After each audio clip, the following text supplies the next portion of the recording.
So you would think I would learn my lesson, but no, it looks like I'm going to be organising a wedding this summer. Yes, the very first wedding here at BBC Sussex and BBC Surrey. And I know what you're probably thinking. What on earth does she know about organising a wedding? Well, you'd be right. So the good news is I'm joined today in the studio by Kelly Mortimer from Surrey.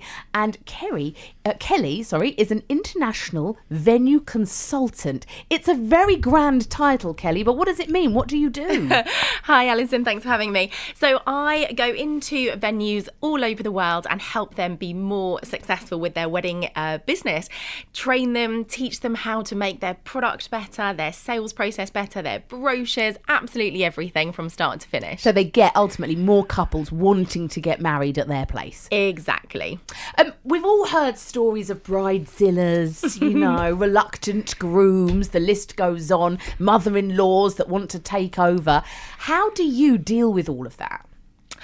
I actually haven't had all that many bridezillas, and I think it's because it's how you deal with the people from the start. If you're not helping them really well and making them feel calm and safe, then they will ultimately go towards being a bridezilla because you're not helping them to feel safe.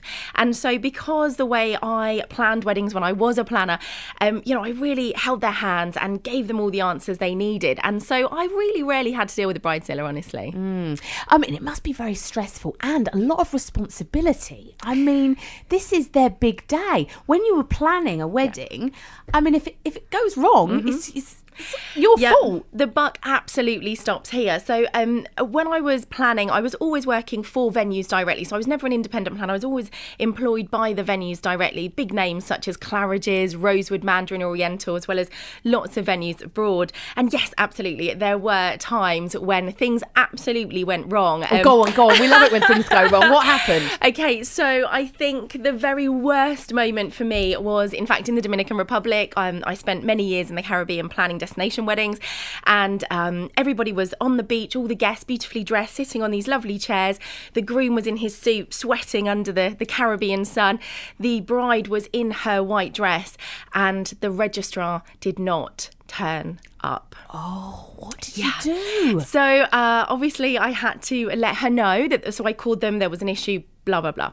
I let her know that the registrar wasn't coming, and obviously she was very upset. This was probably the worst moment of my career, having to tell that lady she wasn't going to get married that day.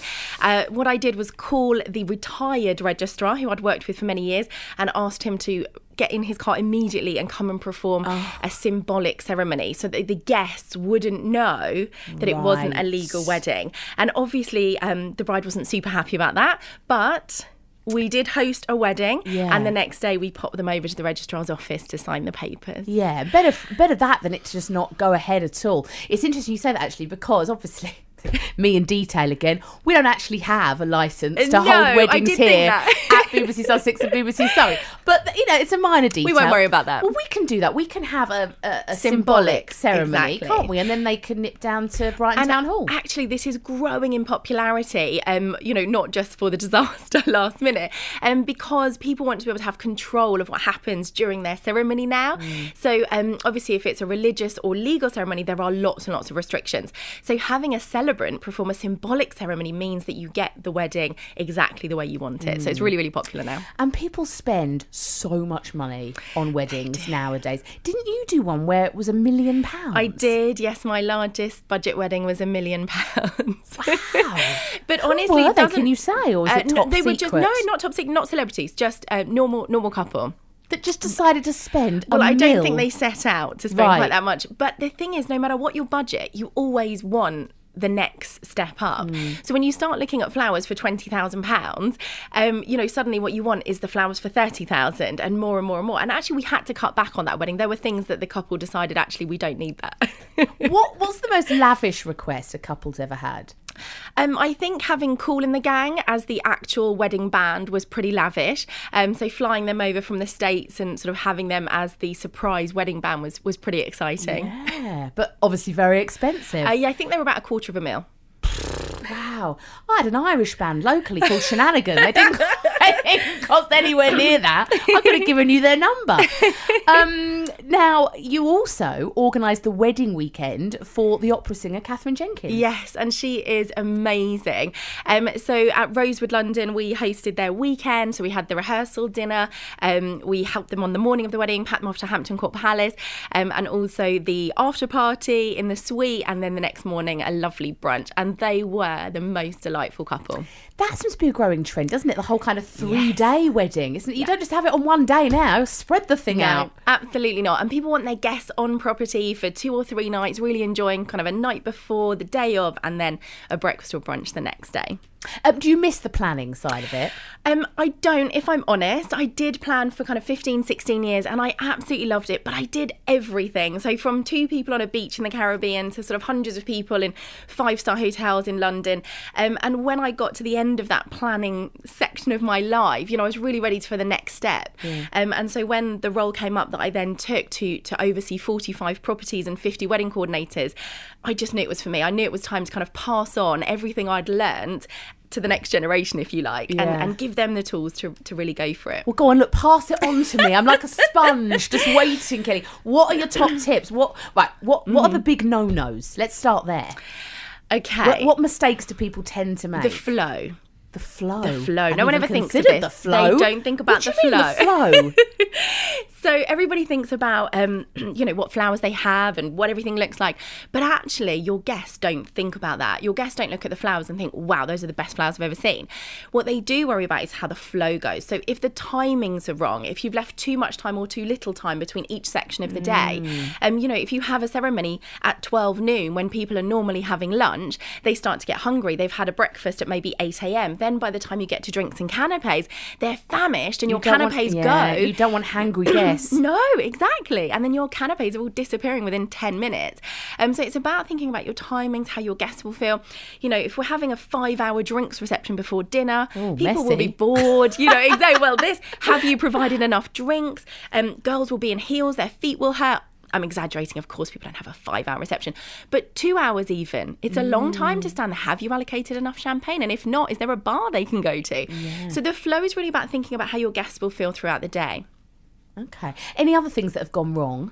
Oh, other things that have gone wrong. Let me have a little think. So again, when I was in the Caribbean, we used to have to write the wedding plans 2 hours different to the reality. So that's to say that if you would write a wedding plan internally for chefs and set up staff, if you wrote it at the right time, it wouldn't happen on time. So we used to have to write they're called event orders internally, 2 hours early. Then when I came back to the UK and I went to the Mandarin Oriental in London, one of the best 5-star hotels here. And obviously I asked them if we should write the correct timings and they looked at me like I'd just kind of fallen off the boat. Because of course, yes, you write the right timings in the UK. So there was kind of this disconnect when I came back to the UK about how to manage it, because managing weddings in third world countries is quite different, I'm sure. Do you miss living abroad though? No, I had a brilliant time as I was there. I was 10 years abroad. It was brilliant fun. And, when you're in your early 20s, which I was 20 years ago, when the power cuts out, you don't care. When there's no hot water, you don't care. It's really good fun. You're riding on these motorbike taxis to work and it's all super fun. When you start to get towards your 30s, and now in my 40, you want the creature comforts of home. Yeah. So I don't. I had a brilliant time, but and you're married, and you've got. How old's your baby now? So he's almost 2. Ah. Yeah. So it would be tricky, wouldn't it, to kind of still be having that lifestyle over in the Dominican Republic? I mean, I do travel a lot, so it is a real juggle for us with our family, and obviously my husband has his own business as well. I'm really lucky. My mum steps in all the time. What would we do without mums? No, honestly, and that allows me to travel to see my clients in the US or in Ireland and all over the UK. I'm often away 1 or 2 nights a week, so thankfully my husband and mum managed to take care of my son. What was your wedding day like? So our wedding was at the Langham in London. Oh, very nice. Yeah, it was all about the band. It was all about the dancing. Did you organise it yourself? Or did you let somebody else plan it? No, I did it myself. I was going to say. Could you imagine? But on the day, I did let go and let it all happen and enjoyed myself. And I don't think I was a bridezilla. No, I'm sure you weren't. Where are you off to next then? So I'm all over the UK at the moment. So I do lots of training days where I get different venues together, and also sometimes venue chains hire me to train their entire teams. So it really varies. I've just come back from Manchester. I was in Daventry last week. So all over the place. Fantastic. Listen, thank you so much for coming in. We'll be in touch again between now and August. Well, I'm thinking August. What is the best wedding month, would you say? September's pretty good because it tends to be that might dry. Give me a little bit longer. Yeah, so August people are still on holiday, so you might have a little bit of trouble with your attendee list. Right. But then once you get to September, it's nice and dry. People are back to work, back to school, so you might want to push it on a month, give you a little bit more time for planning. Budget-wise, what's the cheapest? What's the cheapest you can do a wedding on? Well, the average wedding in the UK is 25,000 these Ooh, days. okay. Obviously, you can do it as cheap or as expensive as you feel is necessary, but that's your average now. Wow. Maybe we can get people to kind of help us out. Do you know what I mean? I'm sure. We must have a listener who's, I don't know, really good at flowers. Someone else can do the canapes. Right. I've got a little bit of work to do, Kelly. Thank you so much.